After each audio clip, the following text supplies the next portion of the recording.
is Jackson Beck in the CBS broadcasting booth way up at the top of the great amphitheater of Pompeii. It's Navy Day here in Pompeii, this blistering hot 26th day of August in the year 79. Navy Day, and no doubt about it. The mighty Roman fleet, fresh from its recent Mediterranean maneuvers, is anchored right out here in the Bay of Naples. And every Navy man that could get liberty is jam-packed into this amphitheater. Practically the whole population of Pompeii, 20,000 people, have turned out to honor the watchdogs of the empire, the mighty Roman fleet commanded by Pliny the Elder. Yes, it's a great day for Pompeii. From my vantage point way up high, I can see this big bowl full of Pompeians spread out before me, and they're having a whale of a time. The games haven't started yet. August 26th, Up rapidly. 79 A.D., the last day of Pompeii. CBS is there. CBS takes you back 1,869 years to a city in the shadow of an epic catastrophe. All things are as they were then, except for one thing. CBS is there. CBS Is There, produced and directed by Robert Louis Cheon, is based on authentic historical facts and quotations. And now, August 26th, 79 A.D., the amphitheater in Pompeii and Jackson Beck. Today finds the Roman fleet in Pompeii's backyard. And the Pompeians have been looking forward to this holiday for a long time. The customers are still pouring into the amphitheater with their admission tickets of bone and bronze. The ushers are showing the crowd to their seats, patricians to the ringside seats, the freedmen to the middle sections, and the ladies way up in the gallery, especially reserved for them. The big show in the arena here this afternoon, of course, is the fight between the gladiators Pugnax, P-U-G-N-A-X, Pugnax, and Moranus, M-U-R-R-A-N-U-S. That's Pugnax and Moranus. But also on the program is the execution of a family of Nazarenes who will be thrown to the lions. And after that, more contests, games, wild animal hunts, and a whopping big review of the fleet with all hands on deck. To cover these exciting events in Pompeii here today, CBS has special events reporters Ken Roberts down there at the ringside, Michael Fitzmaurice up in the ladies' gallery, lucky dog, Cameron Blake at the entrance to the arena, John Daly out in the bay with the fleet, and yours truly, Jackson Beck, perched up here in our CBS observation booth overlooking the whole amphitheater, right up near the gods themselves. And speaking of gods, I'll wager most of them are sitting right up on top of old Mount Vesuvius out there, sipping their nectar, savoring their ambrosia, and enjoying the fine spectacle right along with us poor mortals. Yeah. My calm, cool technician, Philip Airhorn, tells me that Ken Roberts is ready to introduce some of the celebrities who are here today, so we'll switch you to Ken Roberts down there at the ringside. There it is. Very funny. On the dais, the seat of honor for our noted guest today, there is the Senator Lavenius Regulus, the former city officials Caius Quiritius Vargas and Marcus Porcius, the banker M. Cadrius Marcellus, and, of course, the Aedile Proculus Proprius, one of the leading magistrates of Pompeii, through whose personal courtesy this spectacle honoring the deity has been arranged. The Aedile is very popular with the people. Yes, indeed, Your Honor, Pompeii is one of the most delightful summer resorts in the whole Roman Empire. Of course, but the cool winds aren't blowing today. What's wrong? By Jove, 'tis a marvelous day. All honor to the Roman fleet and to my excellent friend, the Admiral Pliny the Elder. Ah, my good people, would that you were with us on this magnificent occasion. Join with us on this day of joy. Never has Pompeii been so honored. Your Honor, do you think the heat will affect the match between Pugnax and Moranus? Not a bit, not a bit. The heat, I vow, is most unusual. Certainly all the world has heard of the salubrious, the exhilarating climate of our fair city of Pompeii. Naturally, but what about... Yes, today is very unusual. Statius, noble author, has said, and I quote him, "All things conspire to make life pleasant in Pompeii, where the summers are cool and the winters warm, and where the sea dies away gently as it kisses the shore."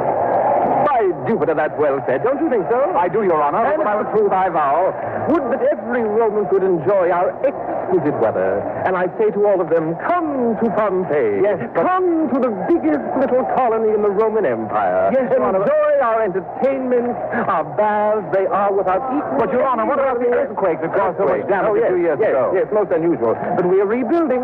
By Jove, that earthquake was truly a blessing from the gods, I say. For upon the old, we are setting up the new. Come, everyone. one, come and live life to its fullest among the pleasures of Pompeii. I love you all. Your Honor, whom do you favor in the main contest this afternoon, Pugnax or Morenus? As sponsor of the event, it would be injudicious for me to take sides. Of course. But by Jupiter, I do favor Morenus. And I placed a small wager with the senator on the goal. But I'm impartial. May the strongest man win. Thank you, Proprius Proculus. Thank you. Another well-known personality on the dais is the famous comedian and buffoon Horconius Rufus. Rufus, who is that divine goddess who accompanied you into the amphitheater? By my troth, that is no divine goddess. That is she to whom I am wedded. What is the title of the performance you're now giving at the theater? Why, we are doing Pappus the Doctor Thrown Out. But today is a Roman holiday. Today we do not wear the mask and wig.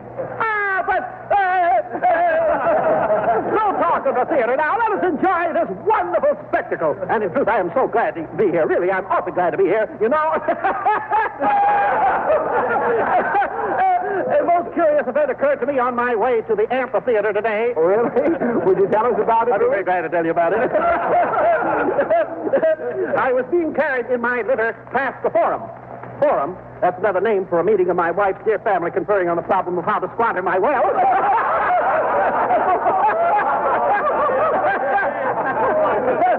I was being carried past the Forum, and there I saw this unusual spectacle.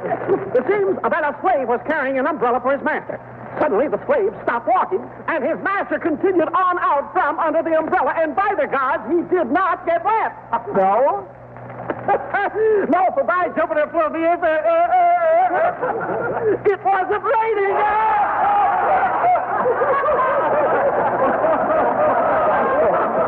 Tell me, Rufus, are you wagering on today's contest? Oh, forsooth I am, Burley, I am. I shall wager 2 talents on Pugnax and 2 talents on Morenus. But that way you'll only break even. The confirmations of me to be wished, for indeed I can use the money. I say now, who will take these wages? You, Your Honor. What you say? Thank you, Horconius Rufus. The trumpets have just sounded announcing the entrance of the gladiators to the arena. For a description of the procession of gladiators, we return you to Jackson Beck up at the top of the amphitheater. The procession is about to enter the arena from the north portal. I can see the musicians, and behind them, here they come, the gladiators, unarmed, marching in solemn, stately tread into the arena. The crowd is hypnotized by the sight of these men marching slowly to what will certainly be death for many in the ranks. The faces of the gladiators are set in expressions that range from almost inhuman ferocity to utter stoicism. In contrast, the bloodlust of the spectators has charged their faces with almost livid anticipation. All eyes, of course, are on Pugnax and Morenus. Pugnax looks surprisingly young. His body is well-muscled, but not brawny. He looks as lithe as a panther. Morenus, on the other hand, is a picture of savage brutality. His body is covered with hair, and his arms hang from his sides like battle axes. Behind the gladiators, a chariot is bringing up the end of the procession, and chained to the sides of the chariot is that Nazarene family that will be thrown to the lions. There are 3 of them, father, mother, and daughter. The daughter, a girl of about 15. The Nazarenes, you know, are that peculiar sect which of late has been causing so much unrest in the empire since their leader was executed in the Palestine colony by authority of Pontius Pilate. This particular family is well known in Pompeii. The father, Marcus Tullius, was formerly a member of the priesthood of Isis. The prisoners are marching with their heads thrown high, faces that reflect a strange, mystical kind of ecstasy. Now the gladiators have reached the dais.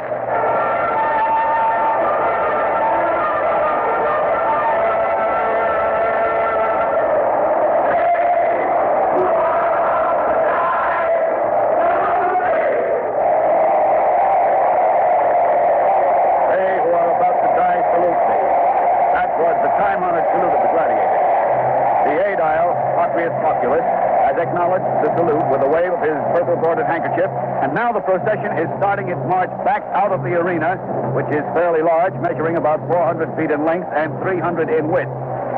And now Mike Fitzmaurice is waiting to interview another celebrity down in the ladies' gallery, so let's go down there and see who it is.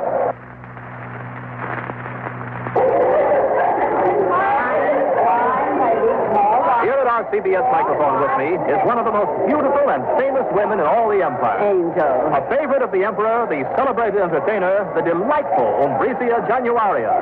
Januaria, what brings you from Rome to Pompeii? The heat, by Lucifer, is murderous in Rome. Hard, huh? Like a baker's oven, but Pompeii is worse. It is like Hades, but no matter. I would travel through brimstone to the ends of the empire to watch Morena's battle. Magnificent Morenas. You're staying here at your villa, of course. Hardly a villa, Angel. Merely 15 chambers and an atrium and a peristyle of only 84 columns. Just a modest little place, but away from the city. When will this contest begin? It's simply stifling in this gallery, and these women, they smell abundantly of the farm. Gloria, move that fan faster, girl. Move it, move it. I noticed you wearing your hair up this summer, Januaria. Is that the latest fashion in Rome? Yes, the Empress styled it. Do you approve? It's very attractive with the ringlets piled high on the head that way. Angel. By the way, how is the Empress? Lovely. She gets more beautiful as she grows older. So I hear. I see you're wearing your robe in stola fashion, almost to the ground. Yes, you like the sandals? They're more popular than booties this year among the better class of women. Gloria, move that fan faster, or I'll jab you with this hairpin. Necklaces, rings, bracelets, and the earrings of worked gold are also being worn. That's very interesting. Who do you like in the big contest today, Januaria? Pugnax or Morenas? Morenas. By Apollo, there is a man. Muscles like granite boulders. Have you seen him fight before? Many times. Nobody lunges a triton into his opponent's belly more magnificently than he. I remember the last time he fought. It was against the Saxon. Why, he skewered him with the agility of a fawn dancing on a buttercup. The man is a veritable mountain of Vesuvius. Thank you, Umbricia Januaria. Now over to Ken Roberts, who has moved from the days to the freedman section. Standing beside me in the freedman section is one of the most famous gladiators of all time. A man whose name and glorious career is known to all of you. A man who really needs no introduction. The champion of champions, one of the few gladiators ever to retire undefeated from the list. A former slave, but discharged with honor. And now a freedman and a Roman citizen. Detriades of Macedonia. Greetings. Well, what have you been doing since your retirement, Detriades? Oh, I've become an innkeeper. My inn is at the sign of the Wild Dog. At the Herculaneum Gate. I have a very fine inn. I'm sure it is. Who is your favorite today, Pugnax or Morenas? Both are names, I vow. Well, they don't compare with the gladiators of your time? By Zeus, in my time, they would not be fed to the lions. In the good old days... Thank you, Detriades. The trumpets are sounding. The big fight is ready to start. So over to Jackson Beck in the observation booth for a blow-by-blow description of this great contest. Now the fighters have reached the large ring drawn on the floor of the arena by the ringmaster. They must battle within the confines of that circle. Now they're in the circle. The battle has begun. A tense air of expectancy has come over the crowd. All eyes are on the combatants. The two fighters are circling, measuring each other, cautious, careful. Morenas has taken up a position in the center of the circle.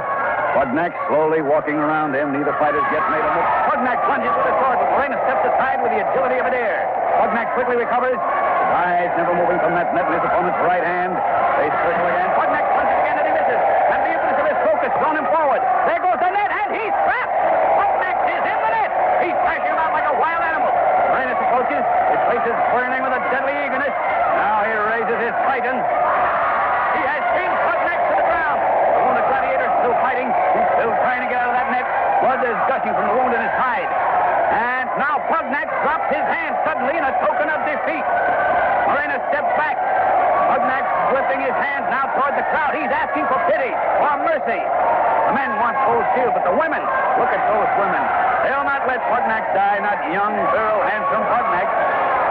The 8-aisle signal comes up. Life and mercy for the fallen Pugnax. Listen to those frenzied shrieks of those women. Morenas, snarling disappointment, is stepping back. He lowers his titan, sneers, scowls, but he must stand back. Now the attendants are rushing into the arena to carry out the wounded Pugnax. Morenas salutes the crowd with a clenched fist. Now he's walking from the field. Well, that was a short fight. Rather disappointing to the crowd. The execution of the Nazarenes is the next event. The lions will be led into the arena in a moment, so over to Cameron Blake at the arena entrance.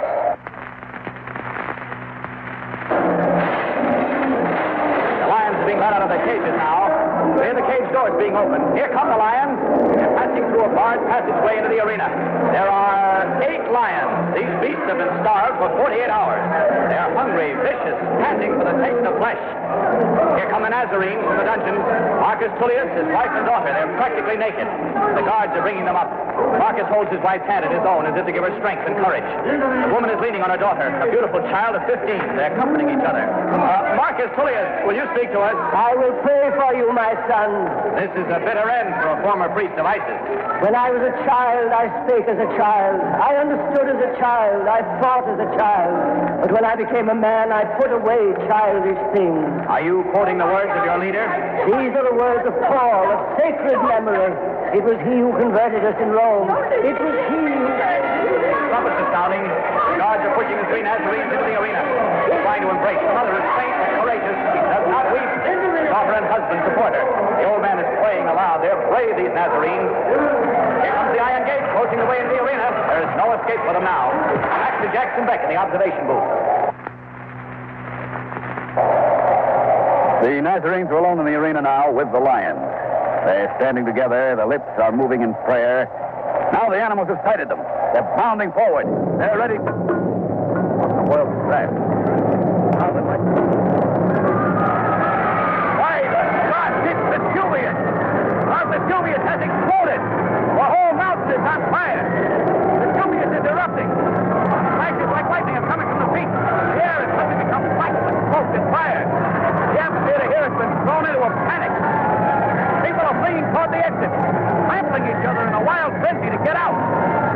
Men and women are tearing at each other, climbing over one another. The people are jumping, falling into the arena. The lions are loose among them.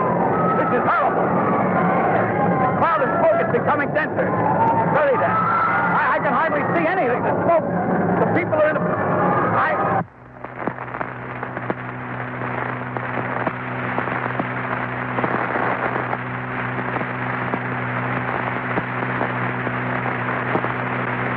This is CBS in Rome.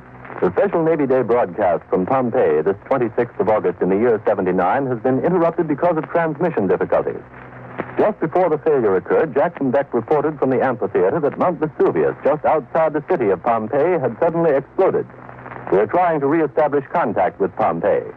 Meanwhile, we invite you to listen to one of the Emperor Titus's favorite singers, Marcia Campagna, singing Beloved the Pearl.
This is Harry Marble speaking. We have just received word this 26th of August in the year 79 from Naples, confirming the fact that Mount Vesuvius has erupted and Pompeii, the most beautiful resort city in this time of the Caesars, is on fire. One moment, please. Another report has just been handed to me. The town of Herculaneum, 8 miles west of Pompeii and on the western slope of Vesuvius, has also been inundated with a flood of fiery mud.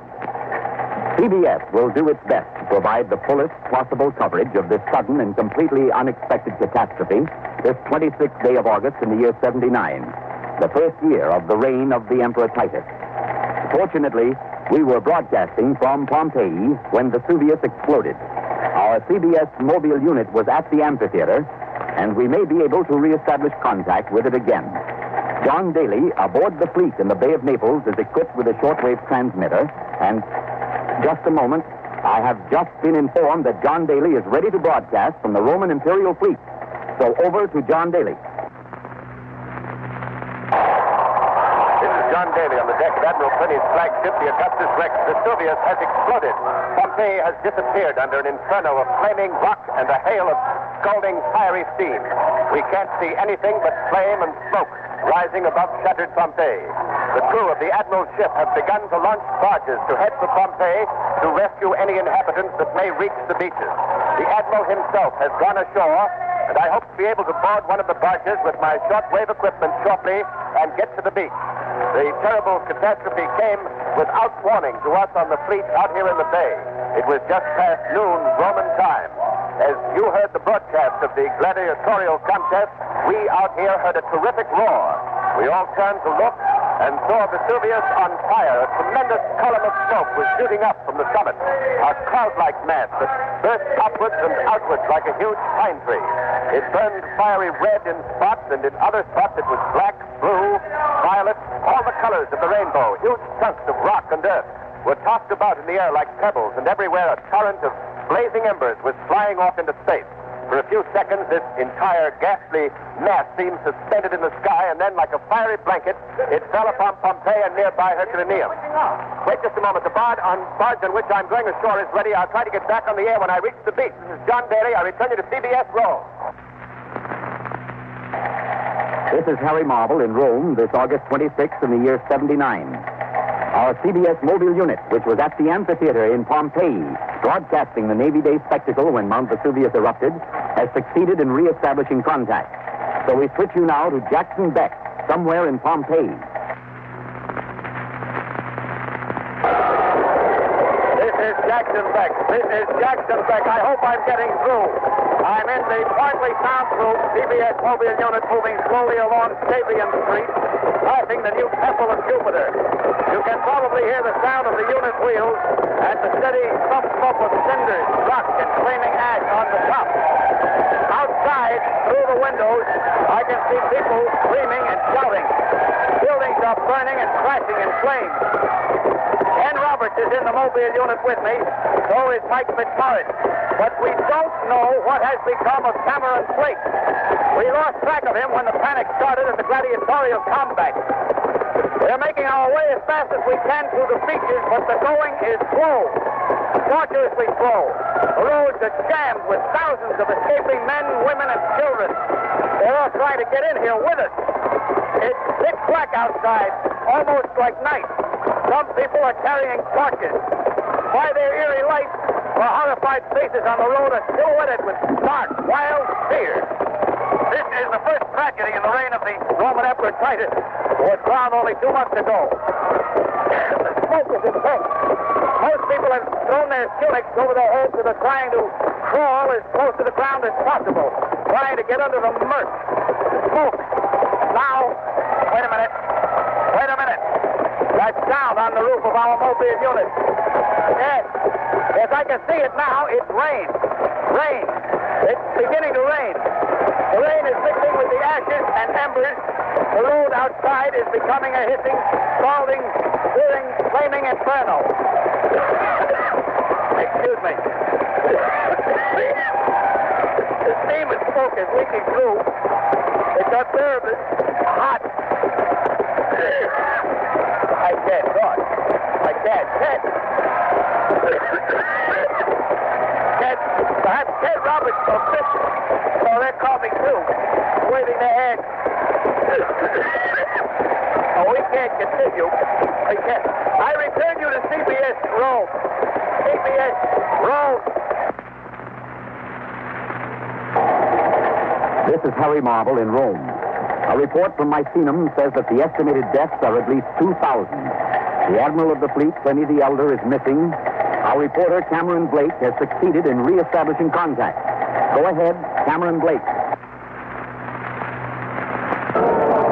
This is Cameron Blake. I'm in a room filled with people who have sought refuge from the steady falling downpour of flaming ash, which is continuing to pour from the angry open mouth of Vesuvius and is swiftly reducing this once beautiful summer colony of Pompeii to smoking ruins. This looks like the last day of Pompeii. The Pompeians are almost insensible with fear. Those of us here escaped the amphitheater through a side entrance to the dungeons where the lions were kept. As we ran through the streets, we stumbled over the dead and the dying. The scene was a holocaust. There was a madness about it all. A rich merchant stumbling along with whatever treasures he could salvage from his wrecked and burning house, beads and baubles around his neck, money bags clutched to his waist. Behind him, his slaves carried a smoldering litter. We passed a young boy and girl clutched tightly together, dead. Somebody just shot us. The roof is on fire. I'd better get out of here fast.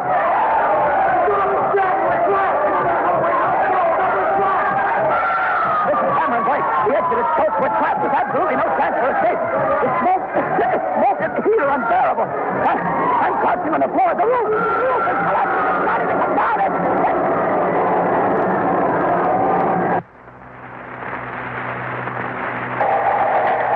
This is Harry Marble again. The signal from Pompeii has failed. We have only one last recourse now for any news from the burning city, and that is John Daly reporting from the beach by way of the Navy transmitter aboard the fleet. Go ahead, John Daly.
August 26, 79 A.D.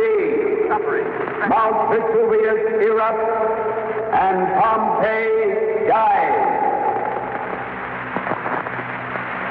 You have been listening to The Last Day of Pompeii, another broadcast in the series CBS Is There, produced and directed by Robert Louis Cheon. The Last Day of Pompeii was written by Irv Kunick. Next week, June 22nd, 1757. Clive of India wins the Battle of Plassey. CBS Is There. This is CBS, where 99 million people gather every week, the Columbia Broadcasting System.